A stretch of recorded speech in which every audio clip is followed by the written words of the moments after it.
कारी शक्ति इतनी प्रबल थी कि कॉन्ग वेन ज्यादा दूर नहीं भागा और उसे तुरंत पकड़ लिया गया, लेकिन छोटी लड़की को उसने पहले ही पीट पीट कर मार डाला था।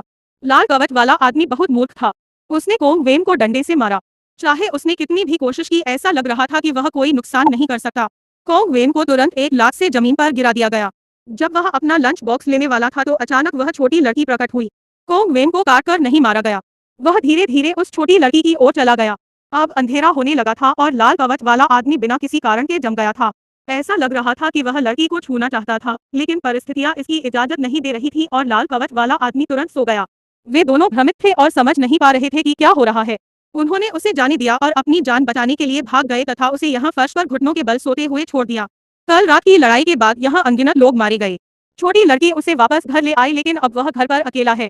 उसके माता पिता कुछ वर्ष पहले किसी मुसीबत की तलाश में बाहर गए थे, क्योंकि वे कर्फ्यू का समय चूक गए थे और वे कभी वापस नहीं आए।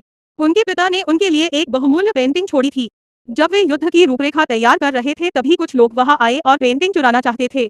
वैसे कॉन्ग वेन और अन्य लोग मारे जाएंगे। परजीवी के आशीर्वाद से कॉन्ग वेन स्वाभाविक रूप से इसकी अनुमति नहीं देगा, इसलिए उसने एक कठोर बयान दिया। छोटे बच्चों का समूह तुरंत चौंक गया। आखिर यह व्यक्ति कौन हो सकता है? परजीवी ने उस पर एक वार किया और करामी जमीन पर गिर पड़ा। करामिस का सामना करते हुए उसने फिर से रूपांतरण करना शुरू कर दिया। तुरंत एक और चाकू हासिल कर लिया और फिर कुछ शब्द बोले। ये छोटे बच्चे सचमुच बहादुर है, लेकिन वे एक मजबूत आधार स्थापित करने में सक्षम नहीं हो पाए हैं। जो भी ऊपर जाने का साहस करेगा वह नदी के भीतर ही रह सकेगा। परजीवी की आक्रमण शक्ति बहुत प्रबल थी और करामी उसका प्रतिरोध करने में पूरी तरह असमर्थ थी। यह सब्जियां काटने जितना आसान था। कॉन्ग वेन को परेशान होते देख परजीवी इसे और सहन नहीं कर सका और उसे एक ही झटके में ले गया। यह देखकर कि परजीवी कितना क्रूर था, उसने एक बच्चे को भी नहीं छोड़ा। कॉन्ग वेन दहाड़ा और परजीवी वास्तव में स्थिर हो गया। क्योंकि उसने कॉन्ग वेन का बहुत सारा खून चूसा था, इसलिए अब वह कॉन्ग वेन के नियंत्रण में था। चाहे वह कुछ भी करे, परजीवी उसका पीछा करता रहेगा। परजीवी को तुरंत वापस बुलाया गया और वह खाली पाठ पर शिकायत करने और कोसने लगा। फिर वे एक ऐसे स्थान पर पहुंचे जहां छोटी लड़की का मानना था कि गांव में लापता लोग और उसके माता पिता वास्तव में मरे नहीं थे, बल्कि लाल बालों वाले दानव ने उन्हें अपना अनुयायी बनाने के लिए यहाँ कैद कर रखा था। उन्होंने लोगों की तलाश शुरू की, लेकिन उन्हें उम्मीद नहीं थी कि यहाँ इतने सारे लाल कवचधारी लोग होंगे कि वे उन्हें गिन नहीं पाएंगे।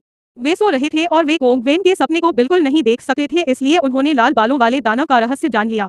यह पता चलता है कि उनके क्षेत्र में कर्फ्यू इसलिए है क्योंकि उन्हें डर है कि गांव वाले यह नहीं समझ पाएंगे कि लाल बालों वाले दानव के आदमी रात में क्या कर रहे हैं।